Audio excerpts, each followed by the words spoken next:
Welcome to Ganapathi institute Kakinada YouTube channel. ఇప్పటివరకు ఎవరైనా ఈ యూట్యూబ్ ఛానల్ని సబ్స్క్రైబ్ చేసుకున్నట్లయితే వెంటనే సబ్స్క్రైబ్ చేసుకోండి. ఈ వీడియో క్లాస్ యందు డైలీ కరెంట్ అఫైర్స్ జూన్ 14-15-2021కి సంబంధించిన సమాచారం గురించి తెలుసుకుందాం. ముందుగా క్వశ్చన్ నెంబర్ 1, 2021 G7 సదస్సు ఎక్కడ జరిగింది? సో మనకు తెలిసింది ఇటీవల కాలంలో ఇంగ్లాండ్లో కార్నివాల్ అనేటువంటి ప్రాంతంలో ఈ కార్నివాల్ అనేటువంటి ప్రాంతంలో ఈ G7 సదస్సు అనేది జరగడాన్ని గమనించాలి.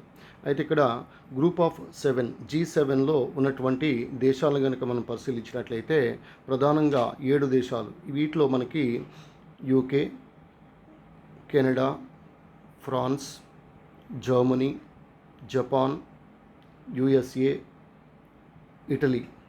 సో 7 దేశాలు కూడా ఈ G7లో ఉండటాన్ని గమనించాలి. అయితే ప్రస్తుతం అధ్యక్ష స్థానాన్ని బ్రిటన్ నిర్వహించడాన్ని గమనించాలి. సో 3 రోజుల పాటు ఈ G7 సదస్సు జరగడం మనకి తెలిసిందే.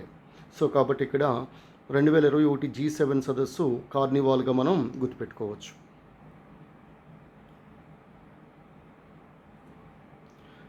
క్వశ్చన్ నెంబర్ 2, ఫ్రెంచ్ ఓపెన్ 2021 పురుషుల విజేత. సో మనకు తెలిసిందే ఈ ఫ్రెంచ్ ఓపెన్ 2021 పురుషుల విజేత జోకోవిచ్గా మనం చెప్పవచ్చు. ఈ జోకోవిచ్ని మనం జనరల్గా జోకర్ అని పిలుస్తాం. సెర్బియా దేశానికి చెందినటువంటి క్రీడాకారుడు. ప్రస్తుతం ఈయన మొత్తం 19 గ్రాండ్ స్లామ్ టైటిల్స్ని గెలుపొందటాన్ని గమనించాలి. రోజర్ ఫెదరర్ అయితే 20 గ్రాండ్ స్లామ్ టైటిల్స్, అదేవిధంగా రాఫెల్ నాదల్ కూడా 20 గ్రాండ్ స్లామ్ టైటిల్స్ని గెలుపొందటాన్ని గమనించాలి.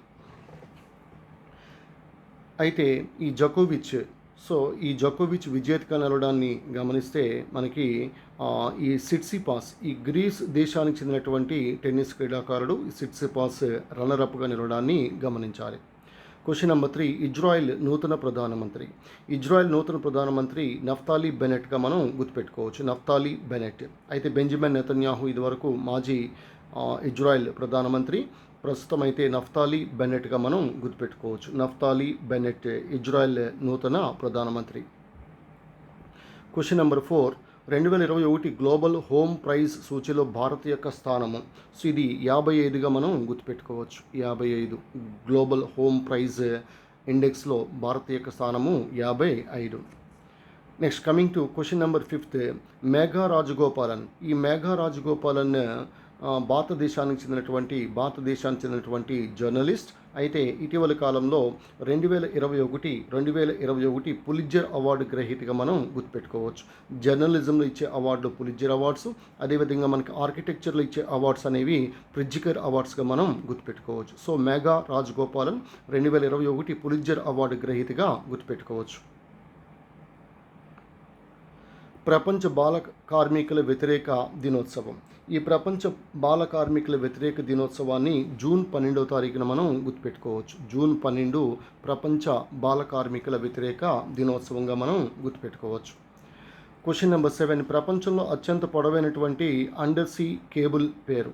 సో దీన్ని గూగుల్ నిర్మిస్తూ ఉంది. దీని పేరు ఫెర్మినాగా గుర్తుపెట్టుకోవచ్చు. అయితే భారతదేశంలో అత్యంత పొడవైనటువంటి అండర్ సీ కేబుల్ నిర్మిస్తున్నటువంటి సంస్థ రిలయన్స్గా మనం గుర్తుపెట్టుకోవచ్చు.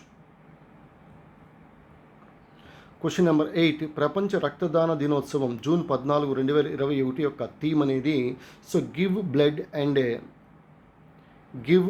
And keep the world beating. Give blood and keep the world beating, that is the theme of world blood donors day which was observed on June 14. So 2021 theme అనేది give blood and keep the world బీటింగ్గా గుర్తుపెట్టుకోవచ్చు. అయితే మనకి ఈ June 14వ తారీఖుని ప్రపంచ రక్తదాన దినోత్సవాన్ని జరుపుకోవడం గల కారణము రక్త వర్గాలను కలిగి ఉన్నటువంటి శాస్త్రవేత్త కార్ల్ ల్యాండ్స్టీనర్. ఈ కార్ల్ ల్యాండ్స్టీనర్ ఈయనకి 1930లో మెడిసిన్లో వైద్యశాస్త్రంలో నోబెల్ అవార్డు రావడాన్ని గమనించాలి. ఆస్ట్రియా దేశానికి చెందినటువంటి శాస్త్రవేత్త కార్ల్ ల్యాండ్స్టీనర్. ఆయన యొక్క జన్మదినం సందర్భంగా ప్రపంచ రక్తదాన దినోత్సవాన్ని జరుపుకోవడం గమనించాలి June 14. Next coming to 9th one, YSR Vahanamitra toll free number.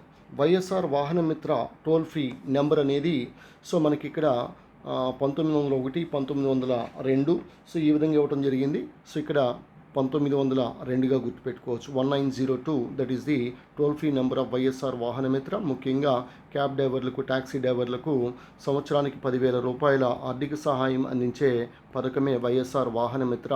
So దీన్ని ఈరోజే జగన్మోహన్ రెడ్డి రెండోసారి ప్రారంభించడాన్ని గమనించాలి. Coming to question number 10. Anaemia Mukt Bharat సూచీలో ప్రథమ స్థానంలో నిలిచినటువంటి రాష్ట్రం ఇది మధ్యప్రదేశ్గా మనం గుర్తుపెట్టుకోవచ్చు. ఎనీమియా అంటే రక్తహీనత అని పిలుస్తాం. సో రక్తంలో హిమోగ్లోబిన్ యొక్క పర్సంటేజ్ అనేది తగ్గిపోతుంది. అయితే మనకి B6 వల్ల మనకి మైక్రోసైటిక్ ఎనీమియా కలుగుతుంది. Microcytic anaemia. B9 విటమిన్ లోపం వల్ల మ్యాక్రోసైటిక్ ఎనీమియా కలుగుతుంది. B12 విటమిన్ లోపం వల్ల పెర్నీషియస్ ఎనీమియా అనేది కలుగుతుంది. అదేవిధంగా సికిల్ సెల్ ఎనీమియా, దీనిలో రక్త కణాలు అనేవి కొడవలి ఆకారంలోకి మారిపోవడాన్ని గమనించాలి. ఇది జన్యు సంబంధమైనటువంటి వ్యాధి. సో మలేరియా జనరల్గా ఈ సికిల్ సెల్ ఎనీమియా ఉన్నటువంటి వ్యక్తులకి మలేరియా అనేటువంటి వ్యాధి సోకకుండా ఉంటుంది. ఇది కూడా చాలా చాలా important. So sickle cell anaemia it is a genetic disorder. Once again B6 vitamin లోపం వల్ల మైక్రోసైటిక్ ఎనీమియా, B9 విటమిన్ లోపం వల్ల ఫోలిక్ ఆమ్లం విటమిన్ లోపం వల్ల మ్యాక్రోసైటిక్ ఎనీమియా, B12 విటమిన్ లోపం వల్ల పెర్నీషియస్ ఎనీమియా కలగడాన్ని గమనించాలి. సికిల్ సెల్ ఎనీమియా అనేది జనరల్గా జన్యు సంబంధమైనటువంటి వ్యాధి. రక్త కణాలు అనేవి సికిల్ షేప్ అంటే కొడవలి ఆకారంలోకి మారిపోవడాన్ని గమనించాలి. సో 2021 ఎనీమియా ముక్త భారత్ సూచీలో ప్రథమ స్థానంలో నిలిచినటువంటి రాష్ట్రం మధ్యప్రదేశ్.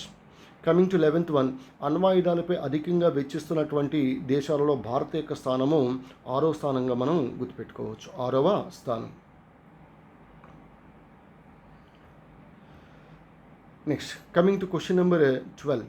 2021 పెన్ ప్రింటర్స్ అవార్డు గెలుపొందినటువంటి ఈ సిడ్సీ డాంగరెంగా ఏ దేశస్తురాలు? జింబాబ్వేగా మనం గుర్తుపెట్టుకోవచ్చు. పెన్ ప్రింటర్స్ అవార్డు అడిగేసరికి వెంటనే జింబాబ్వే మనకి గుర్తుకు రావాలి. Next coming to question number 13. ఇప్పటివరకు ఎంతమంది క్రికెటర్లు ఐసీసీ హాల్ ఆఫ్ ఫేమ్ జాబితాలో చోటు సంపాదించుకున్నారు?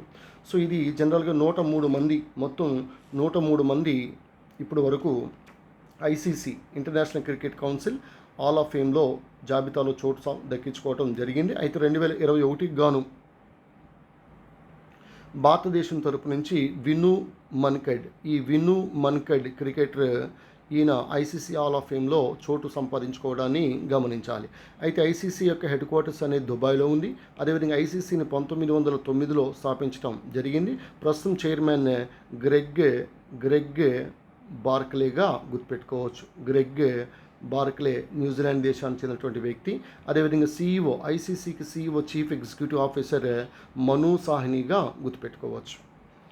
Next question number 14. Rebecca Grynspan Costa Rica దేశస్తురాలు. ఏ సంస్థకు సెక్రటరీ జనరల్గా నియమించబడ్డారనేసరికి అంక్టాడ్.